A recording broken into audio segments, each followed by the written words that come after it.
Ya, Assalamualaikum warahmatullahi wabarakatuh. Selamat siang dan salam sejahtera bagi kita semua. Halo Bapak Ibu, apa kabarnya? Kembali lagi di podcast Ngopi bersama saya dan juga dua rekan kami. Ada Mas Aziz Setiawan dan juga Mbak Anita Selin Ayuning Tias. Halo. Oke, baik. Saya mulai ya. Yang terhormat Direktur Registrasi Obat Tradisional, Suplemen Kesehatan dan Kosmetik, Ibu Dr. Anda Duyana Andayani Apoteker. Yang kami hormati Ibu Koordinator dan Subkoordinator di lingkungan Direktorat Registrasi Obat Tradisional, Suplemen Kesehatan dan Kosmetik Badan POM, Bapak, Ibu, dan rekan-rekan staf Direktorat Registrasi Obat Tradisional, Suplemen Kesehatan dan Kosmetik yang telah hadir secara langsung di ruangan ini maupun yang telah hadir melalui Zoom.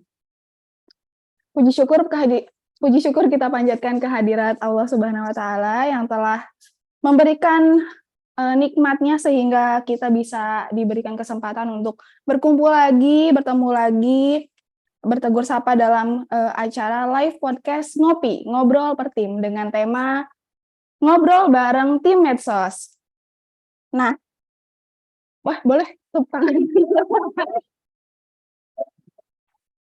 Sepi banget ya. Oke, pada kesempatan kali ini kita akan mengulik lebih dalam lagi, lebih jauh lagi terkait konten medsos ya. Saat ini konten medsos kan biasanya kita membuat banyak sekali yang kita kesampingkan, diantaranya aspek hukum dan juga teknikalnya yang baik itu seperti apa. Nah, pada kesempatan kali ini kita akan mencoba untuk menggali langsung dari sumbernya. Sumbernya yang mudah-mudahan nantinya akan bisa kita manfaatkan ke depannya untuk menghasilkan konten-konten yang lebih kreatif lagi, yang lebih bagus lagi. Oke, sekarang kita sampailah di segmen kita yang pertama, yang sudah kita tunggu-tunggu nih, yaitu acara ngobrol bareng, ngobrol santai bersama tim Medsos AOC. Nah, di sini sudah hadir bersama saya dua rekan kita yang kece banget.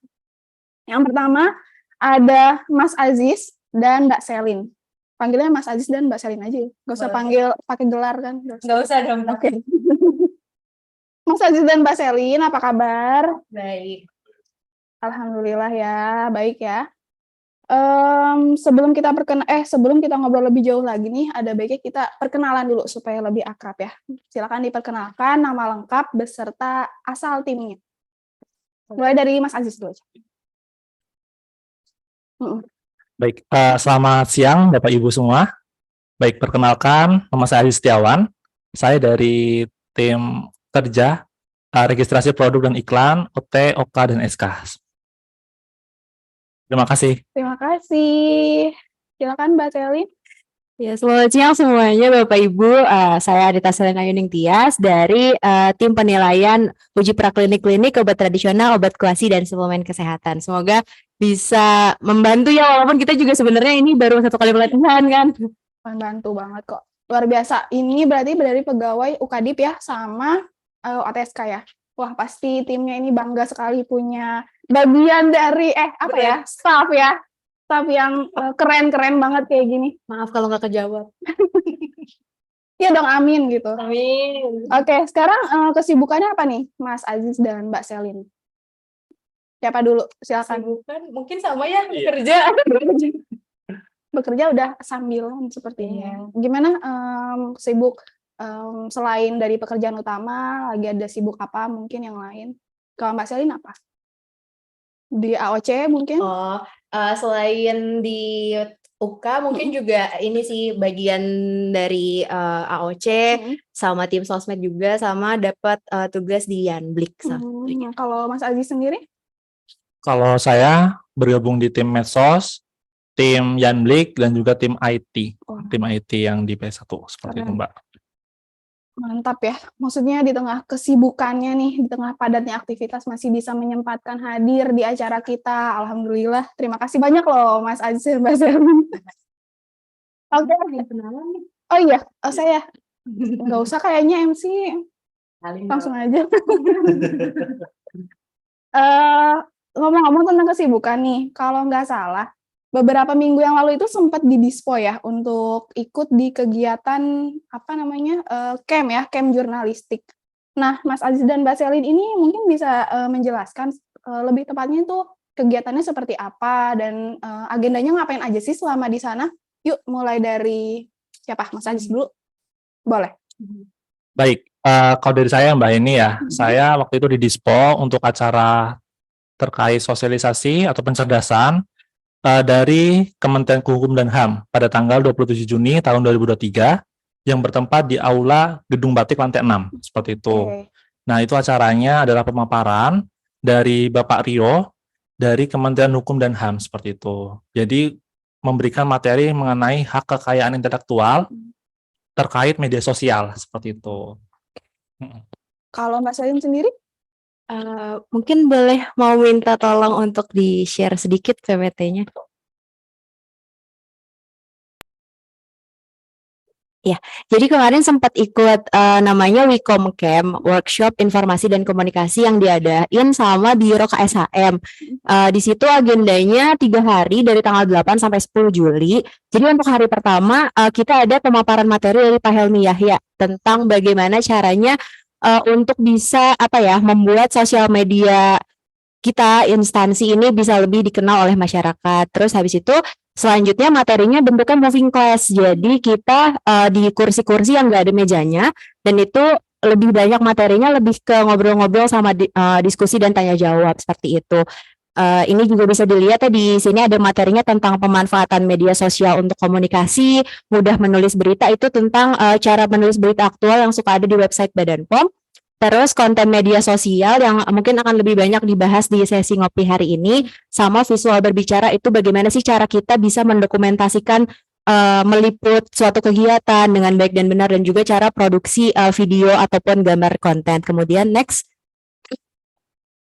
Nah, hari kedua ini yang menurut aku lumayan challenging karena jadi kita di hari kedua ini dibagi ke beberapa kelompok terdiri dari 9 sampai 12 orang. Itu isinya kita disuruh untuk meliput suatu kegiatan, jadi dibagi ke 3 tempat. Ada yang kegiatannya KIE, ada yang kegiatannya mobil kelilingnya Badan POM yang sampling sama edukasi itu, sama satu lagi inspeksi ke pasar dan food hall-nya Haris.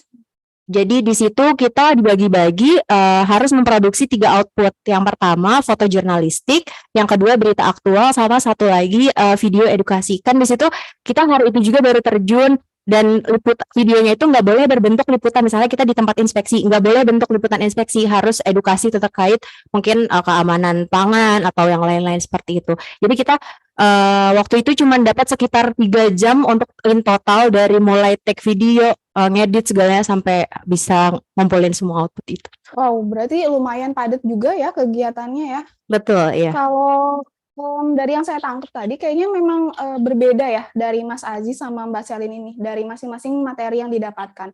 Kalau Mas Aziz lebih ke aspek hukumnya gitu ya. Kalau misalnya Mbak Selin lebih ke teknikal seperti itu mungkin ya. Iya. Nah, kalau untuk Mas Aziz sendiri nih, tadi sempat disinggung di awal tentang hak cipta. Nah, hak cipta yang dimaksud di sini itu seperti apa sih, Mas Aziz? Baik, jadi untuk hak cipta yang di sini adalah hak cipta yang biasanya ada di konten media sosial, Mbak, seperti itu. Mungkin seringkali kita melihat bahwasanya ada konten dari konten kreator itu mirip. Sebenarnya itu boleh apa enggak sih? Seperti itu kan waktu itu. Nah, ternyata hak cipta yang di sini yang kita bahas kemarin, yang kami bahas kemarin, ketika ada ide dari konten kreator itu boleh mirip. Seperti itu karena ide tidak bisa didaftarkan pada hak cipta, pada haki, seperti itu. Yang bisa hanya seperti karya tulis, seni rupa, seperti itu lukisan, nah itu baru boleh didaftarkan di haki. Tapi ide seperti misalkan video-video yang ada di Reels Instagram atau di TikTok itu tidak bisa didaftarkan di haki, seperti itu Mbak, lebih tepatnya. Oke, karena kan kalau selama ini di keseharian kita, di keseharian pekerjaan kita nih di Ditrek, itu kan kalau tentang haki itu lebih banyak menyinggung tentang produk-produk ya. Betul, ya. Dan kalau ini lebih ke Media sosial. Media sosial. Betul. Ada ketentuan juga ya terkait konten medsos juga haki. Iya, betul seperti itu Mbak, ada ketentuannya. Kemudian kalau dari haki itu kan namanya konten medsos. Kita itu sangat berpotensi sekali untuk terjadi pelanggaran ya. Kalau misalnya memang dari konten itu aja bisa didaftarkan haki. Karena kita kan selama membuat konten atau membuat video itu kan kadang kita nggak nyadar nih, mana sih yang harus kita cantumin kredit, mana sih yang harus nggak apa-apa kita post kayak gitu. Nah kalau kayak gitu tuh apa sih yang membuat suatu karya atau karya lah ya dari kita, let's say konten lah, itu dikategorikan melanggar hak cipta. Itu kayak gimana tuh Mas? Oke, jadi ketika konten seperti apa yang melanggar hak cipta gitu ya, apabila misalkan ada konten kreator membuat video, kemudian dari kita, misalkan dari di-track, mengambil video tersebut, kemudian diposting ulang. Nah, diposting ulang itu seutuhnya, itu melanggar ketentuan, seperti itu. Namun, apabila konten kreator membuat konten, kemudian dari di-track atau dari kita sendiri membuat video yang sama, idenya sama, musiknya sama, sebenarnya tidak masalah seperti itu, karena memang ide itu tidak dapat didaftarkan di haki seperti itu dari penjelasannya narasumber waktu itu seperti itu Mbak. Oke, berarti aman ya. Aman, iya. Kita tidak ketiplek sama Iya betul. apa yang Kalau kita kan istilahnya pembajakan ya atau plagiarisme seperti itu ya. Oke deh Mas Aziz, kalau gitu berarti kita coba geser ke Mbak Selin nih, materinya Mbak Selin. Tadi seperti yang sudah saya bilang, kalau materi Mbak Selin itu lebih ke konten ya, lebih ke manajemen konten, manajemen medsos kayak gitu. Nah, boleh mungkin dijelasin secara singkat Mbak tentang materi yang didapat selama mengikuti camp jurnalistik tersebut? Terkait cara membuat konten yang menarik mungkin ya? Lebih ke tekniknya, gimana sih kita cara membuat video yang menarik, konten yang menarik, caption yang eye-catchy mungkin, seperti itu. Oke, kalau untuk cara membuat konten sendiri sebenarnya mungkin ini agak sedikit nyangkut sama materi Aziz terkait haki. Jadi ada yang namanya trend jacking atau mengadaptasi dari video-video yang viral seperti itu, misalnya video atau jenis infografis, dan itu boleh banget. Tapi trend jacking ini ada ketentuannya, ada beberapa hal yang perlu diperhatikan. Misalnya kalau memang mau mengutip atau mengambil dari cuplikan video atau dari foto itu harus menyertakan sumbernya, kemudian juga menggunakan audio yang ofisial, bukan yang diunduh dulu seperti itu. Sama kalau untuk pembuatan konten sendiri, sebetulnya yang pertama harus kita lihat adalah kita harus kenal dulu audiens sosmednya seperti apa. Mungkin kalau untuk akun yang belum terlalu besar kayak akunnya Badan POM itu kan udah ada statistikalnya sendiri ya, dari data sebaran umur berapa penggunanya dan lain-lain. Kalau misalnya memang belum ada, itu bisa juga melihat dari asumsi, misalnya dari DM-DM yang masuk atau dari postingan apa sih yang biasanya rame komentarnya di track gitu. Mungkin kalau untuk audiens itu kayak misalnya contohnya di IG itu ada fitur polling ya, mungkin bisa, itu termasuk juga ya? Benar, itu juga bisa cara kita mengenal, biasanya mungkin juga bisa untuk sekalian menggali topik apa sih yang lagi mau diketahui sama masyarakat, itu bisa salah satunya lewat si pilihan ya, nanti biar masyarakat yang menilai. Betul, bisa lewat Q&A atau polling. Nah, terus setelah kita tahu nih audiensnya kan jadi mulai terfokus ya, seperti apa konten yang harus dibuat gitu. Nah, kita juga harus memperhatikan kualitas kontennya. Yang pasti harus memberikan pengetahuan, memecahkan masalah juga, dan menarik untuk bisa dilihat dan disimak sampai habis gitu. Kalau misalnya perlu di slide berarti sampai habis, videonya juga bisa ditonton sampai habis, dan itu gimana caranya?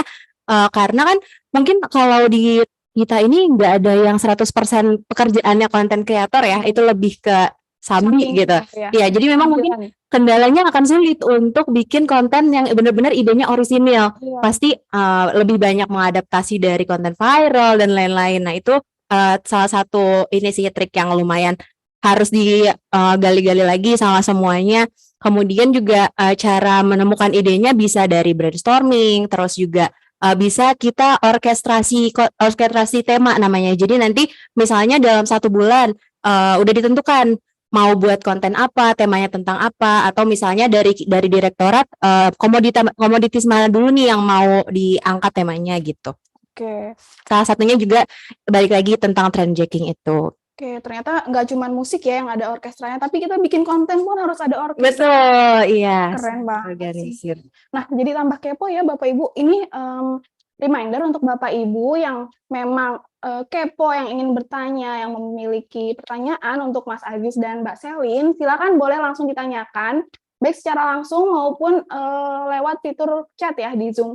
Kalau langsung silakan bisa langsung mengaktifkan mikrofonnya atau raise hand, nanti akan kami bantu. Kalau misalnya mau chat Zoom, silakan langsung di chat aja, nanti akan kami bacakan chatnya. Nah, sambil menunggu pertanyaan nih, kita lanjut ya ngobrol-ngobrol lagi. Tadi saya masih penasaran sama yang namanya trend jacking. Jacking itu tuh seperti apa sih, Mbak? Jadi trend jacking itu sendiri sebetulnya maksudnya adalah mengadaptasi dari tren gitu, trend jacking. Jadi kita melihat dari apa yang viral kemudian ATM amati tiru modifikasi dan jadi konten milik kita sendiri. Nah, cuman ada beberapa aspek nih yang perlu mungkin diperhatikan dalam melakukan trend jacking. Yang pertama misalnya untuk audio, pastikan audionya ini diusahakan bukan audio hasil unduhan yang kita mungkin nggak tahu ya akan kena copyright atau enggak, terus kita ubah atau kita potong-potong. Pastikan kalau memang audionya ini aman. Mungkin kalau misalnya pakai Reels Instagram kan udah ada langsung tuh judul audio yang bisa dipakai. Kemudian selain itu juga bisa juga menyantumkan credits, misalnya terinspirasi dari video apa, atau misalnya menggunakan icon atau sesuatu yang harusnya menampilkan credits karena dia mungkin PNG-nya nggak berbayar kayak gitu. Itu kalau bisa dicantumkan di caption atau di bagian bawahnya. Source-nya dari mana? Iya, source-nya seperti apa. Dan betul sih dari tadi yang sempat disinggung Mas Aziz, nggak boleh emang 100% betul-betul prototipe sama. Iya, kayak gitu. Karena walaupun memang ide nggak bisa didaftarkan di Haki, cuman sebetulnya ada ya beberapa kasus yang dia dari ide tapi karena ditiru sama persis jadinya menuntut juga. Maksudnya berhak untuk menuntut kalau ini semacam plagiarisme kayak. Ya kan, karena kita juga kadang-kadang nggak suka ya kalau misalnya karya kita atau apa yang kita buat itu kan hasil pemikiran kita sendiri. Betul. Terus tiba-tiba dicomot orang aja gitu kan. Terus tanpa menyantumkan kredit gitu. Apalagi mungkin karena akun kita kan bisa jadi exposure-nya besar ya. Jadi takutnya dikira juga sama ini satu hal kita bisa mencantumkan kalau video kita atau konten kita ini hanya untuk kepentingan edukasi, bukan untuk komersial seperti itu. Supaya lebih aman dari terhindar dari gugatan-gugatan itu. Ada nggak sih Mbak sebenarnya batasan untuk kita menerapkan trend jacking itu? Batasan-batasannya itu apa aja sih yang harus kita perhatikan gitu? Kalau batasan kurang lebih seperti yang udah saya jelasin sebelumnya sih. Jadi ya itu balik lagi. Jadi kita benar-benar nggak boleh yang plok-plok sama. Kemudian juga mencantumkan sumber. Kalau misalnya terinspirasi dan memang setelah dilihat-lihat kita terinspirasi dari konten A misalnya. Tapi kok hampir 80%-nya sama ya gitu dengan apa yang kita buat. Walaupun mungkin informasi yang disampaikan berbeda tapi modelan storyboard-nya tuh mirip gitu. Nah itu kalau bisa dicantumkan terinspirasi dari video siapa. Dicantumkan username misalnya Instagramnya atau TikTok. Gitu. Wow, udah menambah banget ini ya,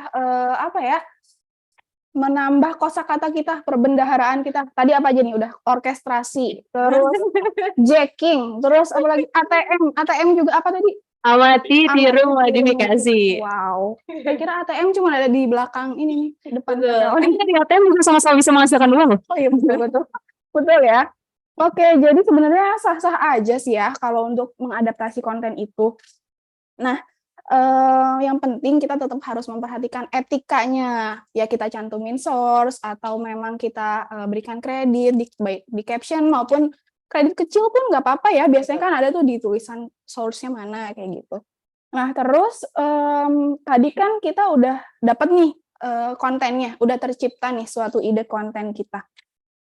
Nah, aspek apa aja sih yang harus diperhatikan dalam pembuatan kontennya? Misalnya kayak video yang baik, misalnya baiknya itu dalam hal kualitas gambarnya atau teknik pengambilan gambarnya, angle-nya seperti itu. Kemudian juga jangan lupakan juga ketersampaian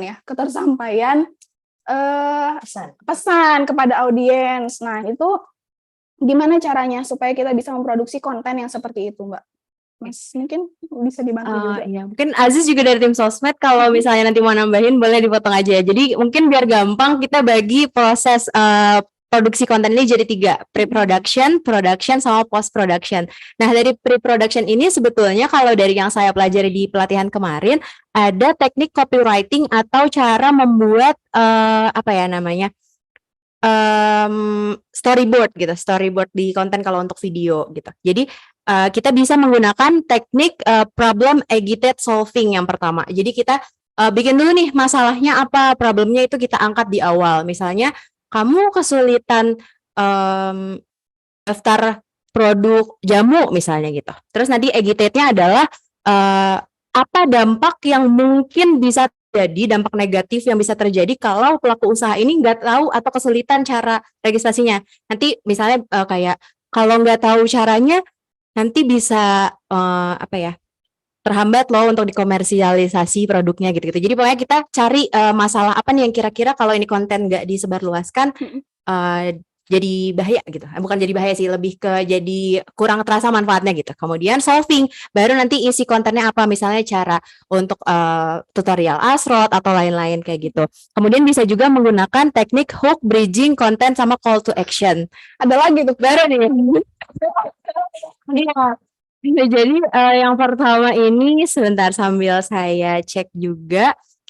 Ya, jadi kalau dibagi 4 ada lagi hook yang pertama. Jadi hook itu mirip kayak yang awal. Jadi kurang lebih semacam summary dari apa yang mau kita sajikan di isi kontennya. Misalnya cara mudah mengoperasikan Asrot misalnya kayak gitu.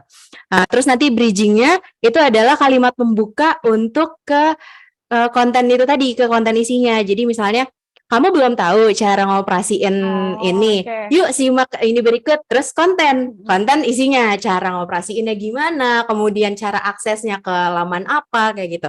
Lanjut ke call to action. Gimana caranya kita bikin closing statement yang bikin orang tuh jadi teringat, oh iya ya kalau misalnya mau cari tahu video tutorial ini bisa diakses di mana, atau kayak mudah kan kalau misalnya mau tanya-tanya lagi bisa akses ke sini ya kayak gitu. Itu call to action gitu sih.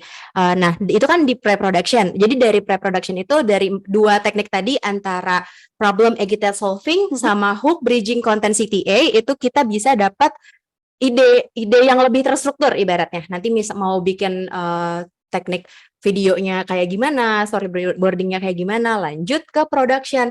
Untuk production ini kan ada foto, ada video ya. Kalau untuk foto itu kemarin yang perlu di highlight itu kadang kita seringkali lebih fokus sama foto-foto yang kayak foto bersama, yang orang-orangnya berjejer. Tapi buat kegiatannya sendiri yang misalnya pas tanya jawabnya kelewat nggak ke foto, atau mungkin waktu kita moto narasumber ternyata angle-nya dari bawah jadi kelihatan besar atau gimana, itu kadang suka kelewat. Yang kita pikir harus bagus dan sempurna angle-nya pasti pas foto bersama. Terus seringkali juga kadang kegiatan-kegiatan itu yang dijadiin cover pas foto bersama. Itu sebenarnya kalau menurut kaidah jurnalistik yang kemarin saya pelajarin di training itu harusnya nggak kayak gitu. Jadi kalau ada kegiatan, dokumentasi kegiatan itu adalah gimana caranya kita membuat menampilkan satu foto yang dia itu isinya memang betul-betul menggambarkan kegiatannya itu ngapain sih. Terus ada beberapa aspek dari foto yang harus kita perhatiin. Yang pertama itu adalah ini, bisa di next slide. Ya, nah nih ada beberapa hal yang perlu diperhatikan dalam foto. Yang pertama gestur. Jadi kita harus pastiin kalau di dalam foto ini gestur yang ditampilkan di fotonya itu jelas. Misalnya kalau webinar lagi ngajar. Oke, jadi lebih sampai gitu ya pesannya. Iya, betul. Iya, jangan sampai kegiatannya webinar tapi ternyata yang difoto cuma dari belakang dan itu pas belakang di panggungnya kosong, nggak ada narasumbernya, kan nggak kelihatan ya itu ngapain sih audiensnya. Iya, betul. Ya, itu yang pertama, gesturnya harus jelas. Terus sederhana. Dan sederhana ini ada kaitannya sama punya satu point of interest. Jadi gimana caranya dalam foto itu kelihatan nih ada spotlight, misalnya kalau webinar berarti narsumnya yang di spotlight, atau lagi tanya jawab antara narsum sama yang nonton, itu point of interest-nya kelihatan. Oh, orang fokusnya ke sini ya gitu. Nah, didukung sama pesannya yang jelas, nggak ada banyak gangguan di belakangnya. Jadi background-nya mungkin kalau bisa agak bokeh, agak ngeblur gitu kan. Jadi orang fokus nih ngelihatnya sama si narsum dan ininya. Atau mungkin kalau inspeksi berarti foto pas mungkin kalau inspeksi kan jarang nggak dipublish mungkin ya. Iya, mungkin lagi waktu atau kan biasanya kita kalau inspeksi itu petugas pakai rompi ya. Iya. Nah, itu dari pas punggung belakang, terus nanti misalnya pas lagi ngasih edukasi ke yang jual produknya kayak gitu kan bisa. Ya, jadi pokoknya benar-benar harus ada point of interest yang bikin kita tuh fokus. Oh, ini kegiatannya lagi kayak gini ya. Jadi jangan ketika orang ngelihat sekali foto langsung dia dapat Betul, feel-nya gitu ya? tergambar. Oh, ini kegiatannya lagi ini. Terus pas production itu kalau untuk video juga mungkin yang lebih diperhatiin adalah angle. Kita bisa pilih angle dan apa ya, kayak ke zoom outan videonya tuh mau kayak gimana, apakah close up shot, Oke. apakah full body atau kayak Oke. gimana, itu harus diperhatikan lagi tergantung point of view-nya. Dan juga jangan lupa pencahayaan sama teknik suara. Misalnya kalau emang suaranya kita harus take di tempat yang noise gitu ya, berarti bisa pakai external audio tambahan kayak microphone ini, atau misalnya bisa juga nanti dubbing kayak gitu. Jadi yang penting adalah nanti ketika didengerin videonya, oh jelas nih pesannya apa, kayak gimana. Wow, keren. Gitu sih, Ternyata Mas. memang harus diperhatikan banget ya Iya. tekniknya. Karena kalau misalnya kita nggak memperhatikan teknik, itu bisa-bisa apa yang ingin kita sampaikan audiensnya nggak ngerti gitu ya. Betul. Nah, terus sama ini sih tadi kan udah di teknikan video sama fotonya diedit segala macam, terus dipublish gitu. Nah, kadang yang sering kita skip mungkin ya, bukan skip sih, lebih ke mau banget menampilkan banyak informasi. Akhirnya kan kadang tuh sering kalau kita ngupload infografis, udah ada kontennya, isi infografisnya itu ada juga di caption. Jadi captionnya panjang. Oh, Padahal iya. isi captionnya ada di infografisnya. Nah, itu sebenarnya harus lebih dipelajari lagi gimana caption itu nggak boleh panjang sebenarnya. Jadi supaya kalau bisa hindari ketika dia dipublish di Instagram tuh harus klik yang read more. Nah, hindari yang kayak gitu. Jadi sebisa mungkin captionnya itu pendek, dan memang kalau udah ada isinya di dalam infografisnya ya udah nggak usah disajiin terlalu panjang tentang itu gitu. Betul. Sama hindari kalimat-kalimat yang suka ada di nota dinas, misalnya kayak menindaklanjuti. Sehubungan dengan itu kalau bisa jangan ditaruh di caption. Betul. Oke deh, kalau gitu mungkin kita saat ini bisa berinteraksi langsung ya sama audiens. Apakah ada yang ingin bertanya, Bapak Ibu mungkin? Silakan boleh langsung raise hand di Zoom atau mengaktifkan mikrofonnya.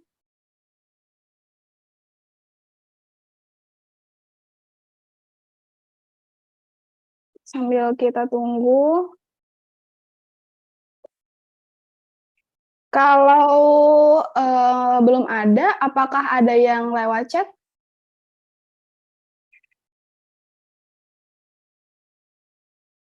Ya, udah dapat ya kita pertanyaan lewat chat. Oke, bisa saya tanyakan.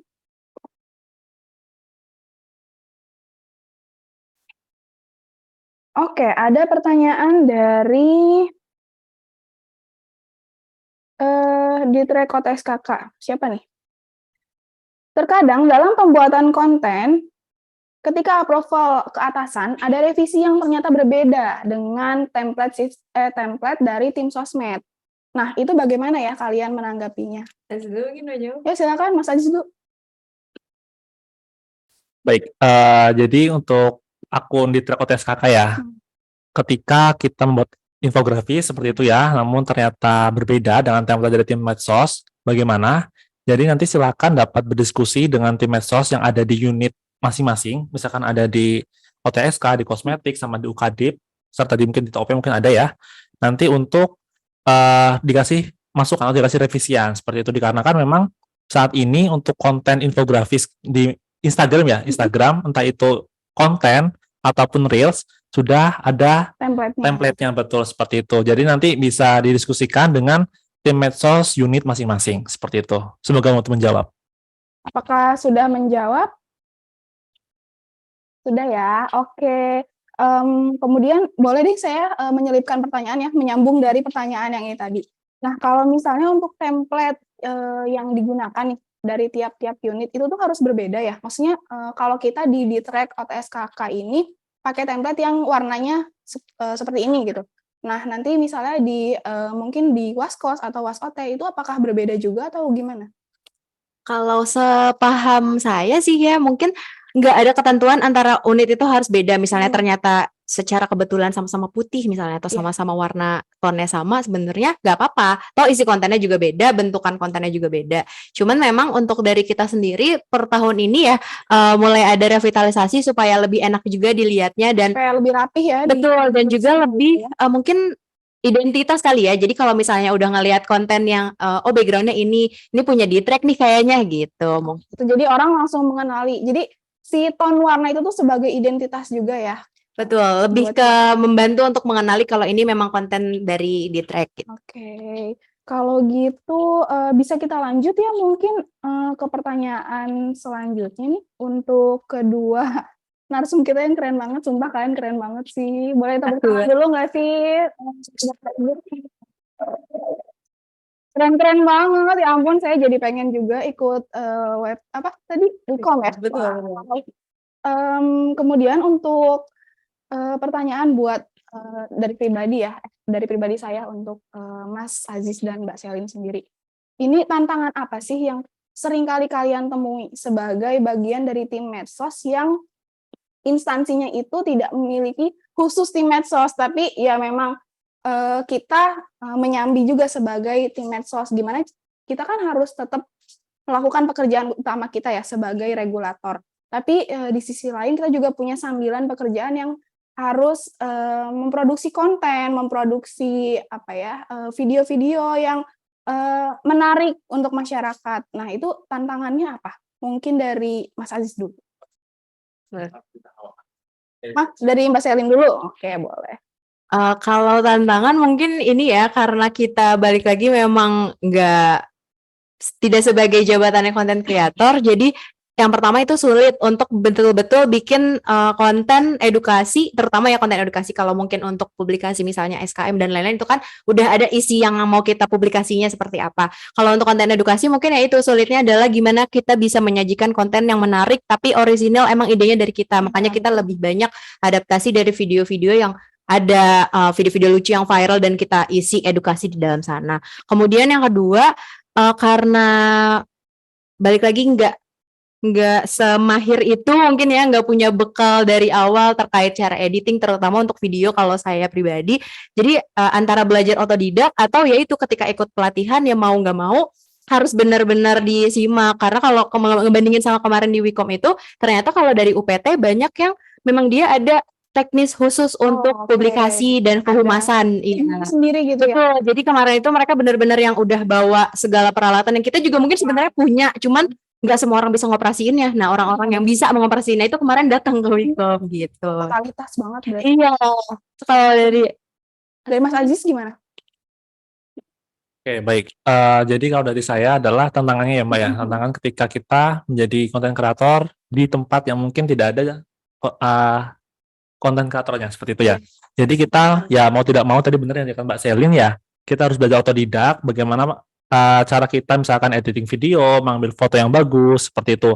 Kemudian kadang juga seringkali mungkin konten sudah ada, tapi cari penyampaiannya tadi ya, penyampaiannya ke video itu seperti apa itu kadang-kadang masih perlu dipikirkan matang-matang. Dikarenakan apa? Dikarenakan konten-konten yang di viral, misalkan viral di TikTok atau di Instagram biasanya cuma tidak ada apa ya namanya ya, tidak ada kaidah, bukan kaidah sih, tidak ada nilai edukasinya, ya, cuma hanya hiburan saja. Seperti itu. Jadi bagaimana cara kita dari di track, dari Badan POM mengduplikat atau meng-ATM konten tersebut yang tadinya hanya hiburan menjadi konten hiburan dan edukasi ke masyarakat seperti itu. Itu dia Mas. Kebetulan banget ini nyambung sama pertanyaan selanjutnya nih. Kalau tips mungkin ya, ada tips sedikit mungkin dari Mas Aziz dan Mbak Selin. Kalau untuk Mas Aziz, tips apa yang bisa kita gunakan untuk membuat suatu karya yang otentik nih dari kita sendiri, tapi tanpa melanggar yang tadi hak cipta, tanpa melanggar aspek hukum, batasan-batasan dalam aspek hukum itu. Baik, kalau tips dari saya tadi mungkin sudah disebutkan Mbak Selin ya di penjelasan materinya, yakni dengan prinsip ATM, amati, tiru, dan modifikasi. Sebenarnya ide kan tidak bisa didaftarkan di hak cipta ya, namun kita tidak bisa serta-merta langsung 100% plug-jiplak seperti itu. Soalnya pernah nih kejadian di media sosialnya BPOM, ada konten yang di down up seperti itu, dikarenakan konten kreator aslinya tidak terima bahwa idenya dia ditiru oleh Badan POM.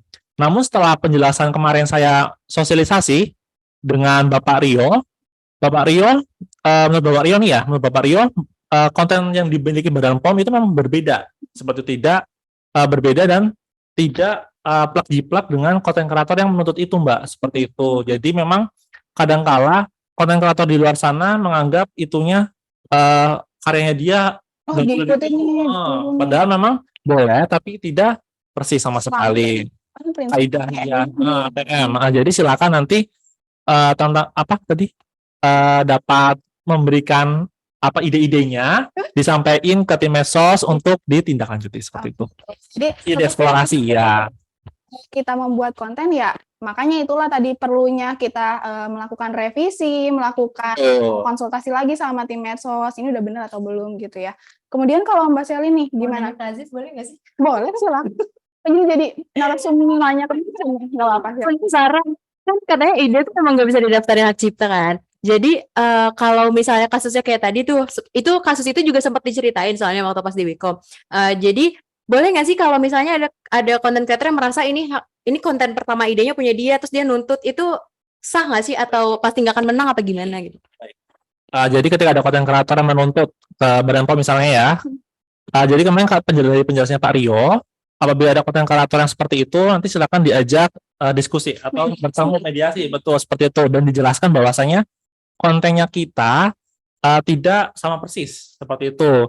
Soalnya apabila kita tetap di-up kontennya di media sosial, nanti akan ada serangan-serangan netizen. Wah, nih Badan POM nih cuma tiru doang, plagiat gitu kan. Nah, itu akan memperburuk citra Badan POM. Jadi langkah pertama ada di take down, kemudian nanti diajak diskusi atau diajak rembukan, mediasi dengan konten kreator dan dijelaskan bahwasanya memang konten idenya sama tapi tidak sama persis, seperti itu Mbak Selin. Banget ya, penjelasan Mas Haji sangat lengkap, sangat lugas, sangat wow. Oke, kalau ke Mbak Selin, tipsnya nih untuk membuat konten yang menarik tapi tetap tetap tidak menimbulkan perkara atau kasus hukum di kemudian hari. Seperti apa tuh? Mungkin nggak sih kalau misalnya kita ngedaftarin konten kita nggak mungkin ya? Kayaknya sih nggak bisa ya kalau konten kan itu masuknya ide. Iya. Kalau untuk cara gimana bisa menciptakan konten yang menarik dan lain-lain, mungkin bisa itu ya, benar eksplorasi sebanyak-banyaknya, ditanya juga ke mungkin rekan kerjanya atau sesama tim sosmed yang lain, juga banyak-banyak lihat dari tren apa sih sekarang, atau bisa juga kayak beberapa waktu lalu kan di Track sempat bikin Q&A itu dari situ bisa tuh jadi ide-ide konten yang ternyata yang banyak dibahas topik ini ya, ntar jadi infografis edukasi atau gimana gitu. Oke. Terus kita balik lagi di Zoom. Ada yang nanya lagi nih. Sepertinya karena ini materinya sangat menarik ya, jadi pesertanya semangat untuk bertanya. Pertanyaannya, untuk tim medsos, susah nggak sih membagi waktu kalian membuat konten? Kan nggak bisa dalam satu hari jadi. Kerjaan inti banyak pula kan ya, belum lagi kerjaan tambahan lain. Itu gimana cara membagi waktunya supaya semua bisa tetap jalan? Silakan dijawab. Begadang. Jangan jujur, silakan diindah lagi. Kalau susah nggak susah sih sebenarnya susah gampang ya, karena balik lagi terutama yang paling challenging itu kalau disuruh bikinnya konten edukasi. Kalau untuk bikin infografis misalnya publikasi kegiatan itu kan udah ada ya isinya, jadi nggak terlalu yang harus eksplorasi mikir idenya harus digimanain. Tapi kalau infografis itu sih yang agak susah. Kemudian cara mungkin apa ya, kalau saya pribadi sih nganggapnya pas bikin kayak gitu adalah selingan untuk bisa walk out sedikit dari kerjaan yang mikir banget nih gitu kan. Jadi kita lihat dulu yang warna-warni di Canva misalnya, lihat PNG yang lucu-lucu gitu. Jadi ya udah di seru-seruin aja gitu. Kalau misalnya dibilang susah, dan cara bagi waktunya ya mau nggak mau ya harus mengerjakan misalnya kalau emang lagi banyak yang harus dikerjakan duluan, ya mengerjakan itu di luar jam kerja, ya mau nggak mau emang harus kayak gitu. Jadi emang sebagai media refreshing diri kita juga ya. Iya, betul. Juga ngerasain seperti itu. Iya kan, lucuan. Oke, lanjut. Kalau Mas Adi sendiri gimana cara membagi waktunya? Cara membagi waktunya mungkin apa ya, manajemen waktu ya, manajemen waktunya lebih diketatin lagi. Benar tadi Mbak Selin ya, jadi misalnya kita sudah burn out, sudah benar-benar itu bisa lihat yang warna-warni ya, atau enggak lihat video cari inspirasi, misalkan seperti itu. Asal jangan kebablasan nanti lihat video scroll Iya. terus nanti nggak kerja jadinya ya. Lanjut, ada lagi nih pertanyaannya. Untuk tim medsos lagi.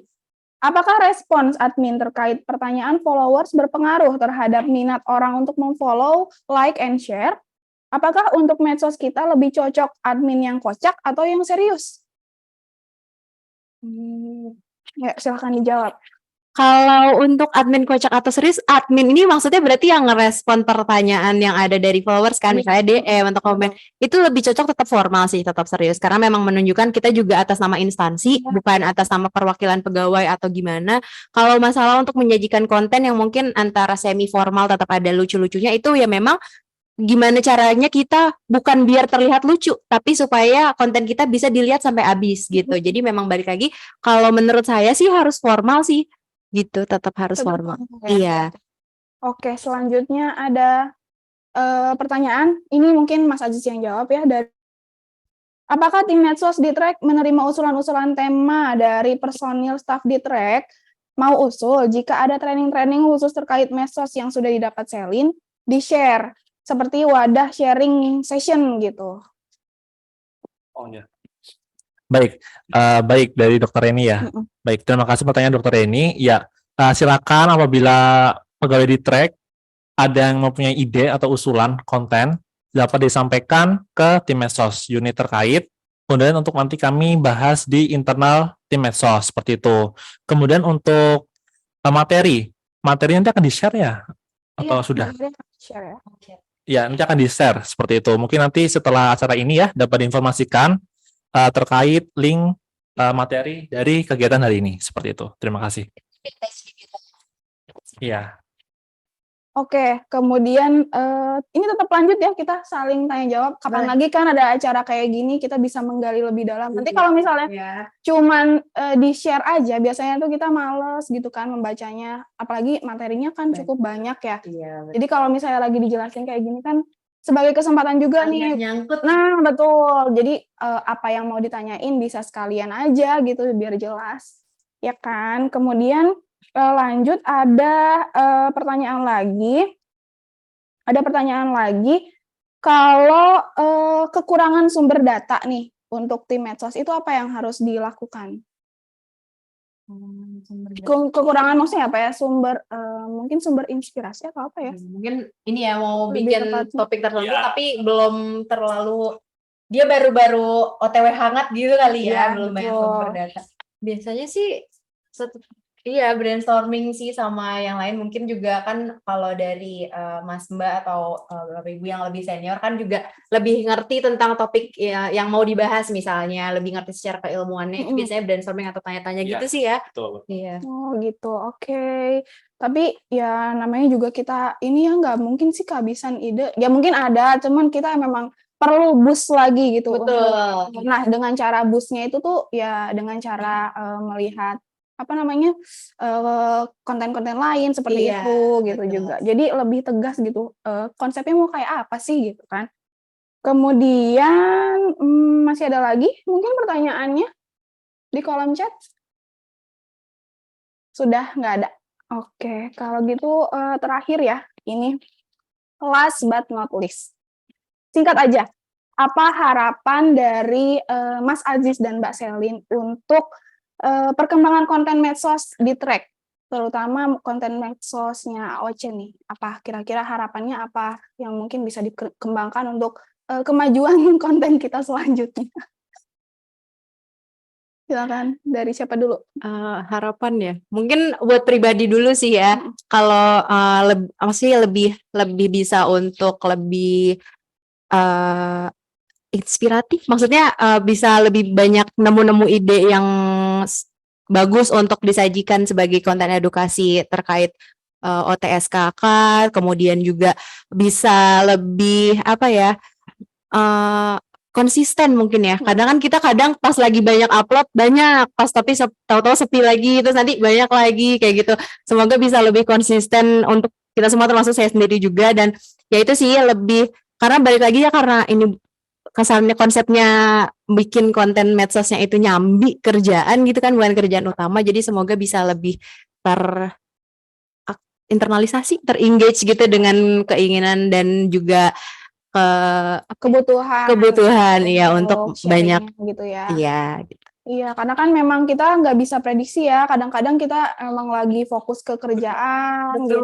Terus udah gitu ya nggak bisa misalnya setiap minggu kita bikin konten apa, kita bikin konten apa kayak gitu kan ya. Kadang kita memang harus menyesuaikan dengan timeline kerjaan kita juga kan. Sama sebenarnya ini sih berharapnya tuh ada satu link dari Badan POM khusus yang bisa menampilkan Instagram atau sosmed punya unit masing-masing gitu. Karena kan mungkin kalau BPOM-nya mereka tahu, tapi maksudnya informasi atau konten-konten terkait misalnya informasi layanan publiknya di Ditrek, itu kan adanya juga di IG kita ya, bukan di IG BPOM. Nah, pengennya itu sih bisa lebih terekspos lagi kalau kita IG kita ini lebih naik followersnya dan Iya betul, mudah-mudahan sih ya, mudah-mudahan dengan adanya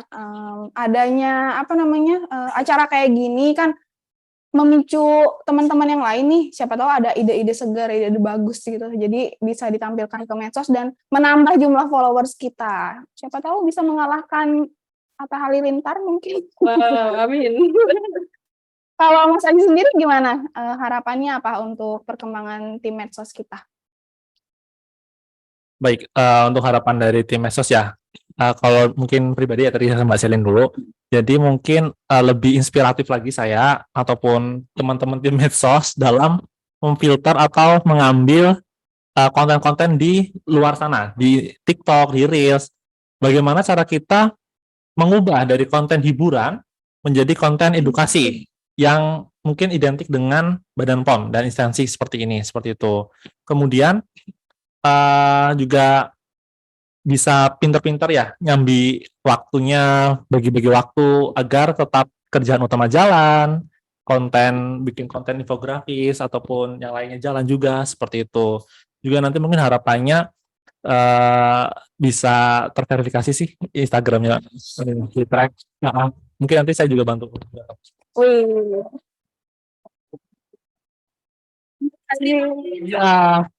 Iya. Orang yang terkait verified-nya akun-akun di BPOM tuh lagi apa ya, pokoknya ada yang entah tubel atau apa lupa. Oh gitu. Jadi emang agak pengurusannya Iya betul. Jadi bisa ya dipercepat ya. Mohon bantuan nih. Bisa kan ya Mbak ya. Tetap ya follow Soalnya kan waktu itu kan memang sudah pernah diusulkan terverified ya. Ada beberapa unit yang sudah centang biru istilahnya di Instagram, namun untuk yang di track KTSKK ini memang belum. Seperti itu mungkin tadi kata Mbak Selin ya. Betul. Seperti itu. Mudah-mudahan bisa segera ya. Amin. Ya. Tadi kita bilang last ya, tapi ternyata ini masih ada ketinggalan nih pertanyaan. Boleh ya saya bacain sekali lagi? Oke.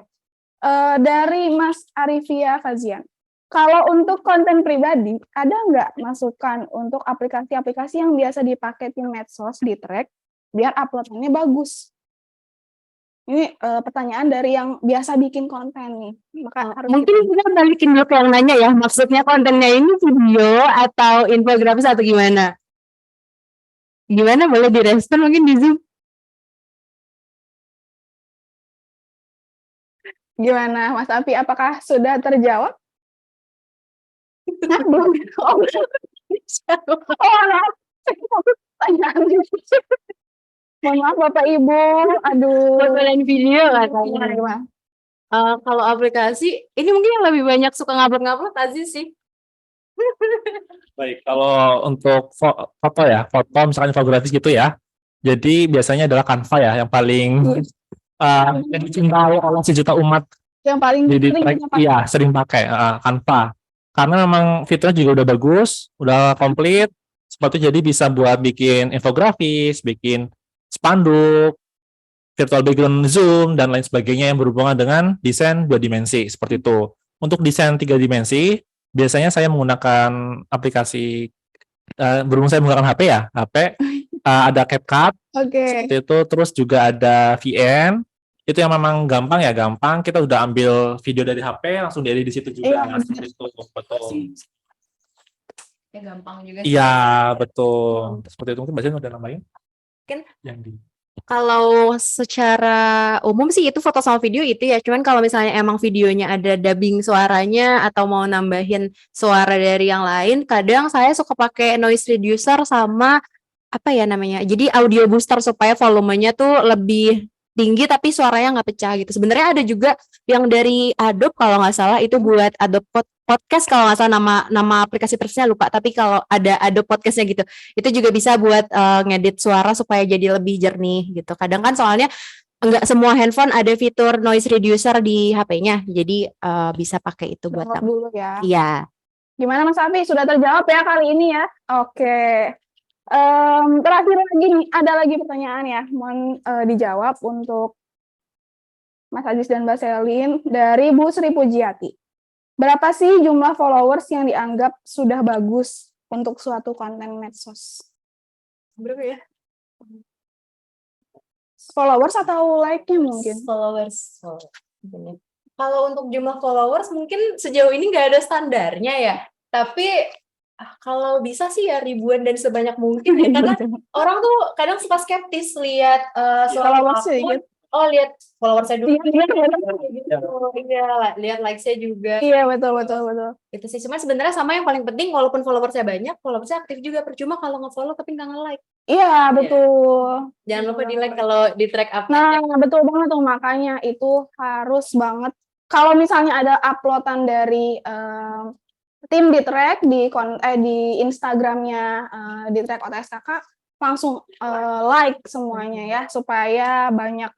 Betul, sama engagement juga penting. Engagement, iya betul itu. Nah, Bapak Ibu, ini sepertinya sudah tidak ada lagi yang bertanya ya. Kemudian ini ada lagi pertanyaan dari Ibu Elin. Bu Elin, adakah jangka waktu idealnya berapa lama jarak maksimal antara pelaksanaan suatu kegiatan dengan posting beritanya di medsos? Lalu mau jawab sama Mas Aziz. Yang kemarin yang terakhir ngupload Mas Aziz bukan ya? Terakhir ngupload kayaknya tapi dari P1 ya? P1 ya? Tapi Ya, silakan dijawab. Sebetulnya kalau bisa secepat mungkin gitu. Kalau memungkinkan, kalau untuk foto kan bisa besoknya mungkin atau beberapa hari setelahnya. Tapi sebetulnya kalau dari yang saya lihat sepaham mungkin, jadi nggak tumpang tindih antara satu kegiatan dan kegiatan yang selanjutnya. Kalau dari tim sosmed sendiri memang sudah ada list episode diary kan. Kalau untuk kegiatan yang diupload di Instagram itu pasti kan masuk ranah diary karena dia melibatkan stakeholder. Nah itu ada list dari episode terakhir tanggal berapa dan kita biasanya tag-tagkan. Nanti episode buat kegiatan ini nge-tag episode ini ya, buat episode ini nge-tag tanggal segini ya, yang kayak gitu. Jadi nggak tumpang tindih sih, yang penting ketika pas dilihat dari list episodenya tanggalnya tetap urut gitu. Cuman emang kalau bisa ya secepat mungkin ya. Iya. Oke, kira-kira begitu ya. Baik, apakah masih ada lagi pertanyaan? Udah habis? Oke. Baik, kalau gitu Bapak Ibu sekalian, gimana nih podcast kita kali ini? Sangat informatif banget tuh, maaf, sangat informatif banget bukan? Nah, di sini saat ini sudah menunjukkan pukul 15:14 ya? Oh, kelebihan berarti jamnya. Sengaja sih biar nggak terlambat. Bersemangat. Tidak terasa kita telah sampai di penghujung acara ya Bapak Ibu. Semoga kegiatan live podcast ngobrol bareng tim medsos ini dapat bermanfaat bagi kita semua. Saya mewakili kerabat kerja yang bertugas ya.